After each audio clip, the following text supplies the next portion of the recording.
Hey, welcome. Today we are pulling back the curtain on a clause that's tucked away deep inside your term sheet, one that can literally make or break your financial future when you exit. I'm talking about the liquidation preference. Seriously, for any founder out there, getting your head around this is absolutely non-negotiable if you want to protect your equity. All right, let's get into it. Here's how we're going to break it all down. First, we'll uncover the hidden threat that can catch founders by surprise. Then, we'll decode the key jargon you absolutely have to know. After that, we'll get into a practical negotiation playbook. And finally, we'll look at the long-term impact these terms can have on your company. So let's kick things off with the core problem. Picture this. You've poured years of your life into building a company. You finally sell it for a big number, but when the dust settles, the cash that actually lands in your bank account is just a tiny fraction of what you thought it would be.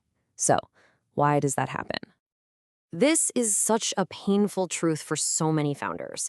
That big, flashy sale price you see in the headlines, it can be incredibly misleading. What you see is almost never what you actually get.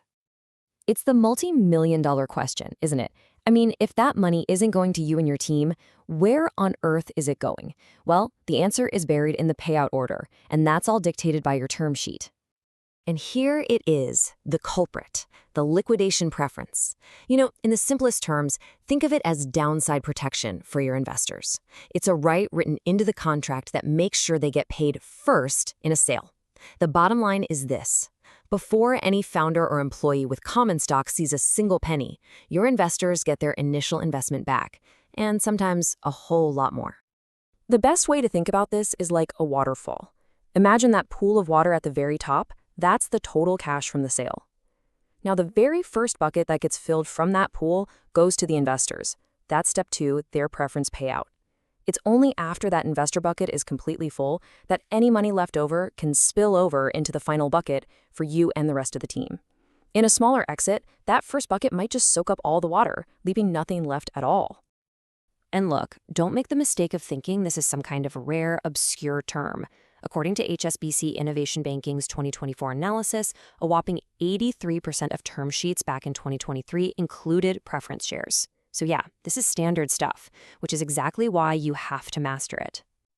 Okay, so you get the waterfall idea, but the real question is, how big is that investor bucket really?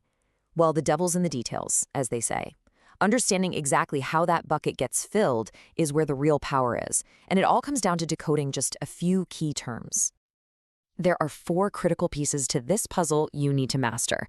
You've got the preference multiple, participation rights, cumulative dividends, and seniority. Let's break down what each one of these actually means for your wallet. First up, the multiple. A 1x multiple is pretty much the fair market standard. It's really simple. If an investor puts in $5 million, they get the first $5 million out when the company is sold. It's seen as a pretty reasonable way for them to protect their capital. But what happens when that number gets bigger? A multiple of 2x or more is a massive red flag. Now, that same $5 million investment demands a $10 million payout to the investor before you see a dime. These are what people call multiple liquidation preferences. And trust me, they can be absolutely brutal for founders. Okay, now for what is arguably the most important component of them all, participation. You've got 2 main flavors. Over on the left, we have non-participating preferred, which is the founder-friendly standard. I like to think of it as one bite of the apple. The investor gets to choose. They can either take their initial investment back, or they can convert to common stock and share in the pot with everyone else. They just pick whichever option gives them a bigger payday. But on the right, you've got participating preferred, and this is famously called the double dip. Here, the investor gets their preference money back first, and then they also get to take a second bite and share in whatever is left over. It's a huge win for them, but it can be totally devastating for you. Now, if you find yourself staring down a double dip term, a common way to compromise is to push for a cap. This basically limits the investor's total return from that double dip. For instance, you could cap it so that once their total return hits, say, 3 times their initial investment, their participation right just switches off. It's a really important middle ground.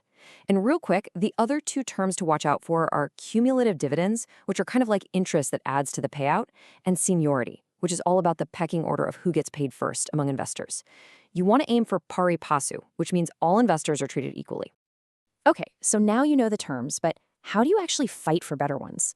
This is where we get into action. This is your playbook for turning that knowledge into a much better outcome when you're at the negotiation table.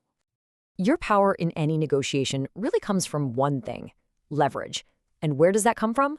Well, number one, without a doubt, is having more than one competitive term sheet. But even if you don't have that, strong performance. We're talking solid revenue growth, great user engagement, tech that no one else has, or just an all-star team. All of that gives you a really strong foundation to negotiate from. This right here is a golden rule. You have to get this in your head. A term sheet is not a final command from on high.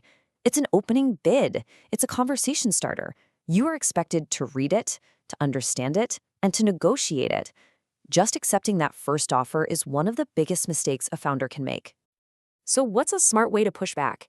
You can follow this really simple 3-step strategy. First, model it out. Get into a spreadsheet and show with cold, hard data how different terms impact the payout for everyone. Second, frame your request with a why. Talk about creating better alignment so everyone is swinging for a home run. And third, and this is so critical, always rely on experienced legal counsel. Please do not try to do this alone. All right, finally, let's just zoom out and look at the bigger picture. Because the terms you sign today, they don't just exist in a bubble. They set a precedent, and they can create a domino effect that impacts the entire future of your company. And that can lead to this really dangerous thing called a preference overhang. See, if you agree to aggressive terms round after round, you end up creating this huge stack of preferences, this mountain of money that has to be paid out before anyone else sees a cent. Future investors will look at that and they might just decide your company is uninvestable because the size of the exit needed for them to make money becomes astronomically high. And the consequences just cascade from there. Bad terms make it way harder to raise your next round of funding. They misalign incentives. Suddenly, you might need $1 billion exit to make any money, so a really solid $100 million offer just isn't worth it to you anymore. And crucially, these terms can make your team's stock options totally worthless, which, as you can imagine, absolutely destroys morale. This all leads to the high valuation trap. An investor might offer you a huge headline-grabbing valuation to get you all excited, but then they'll protect themselves on the back end with these really harsh liquidation terms hidden in the fine print. The lesson here is simple. Focus on the health of the entire deal, not just the valuation.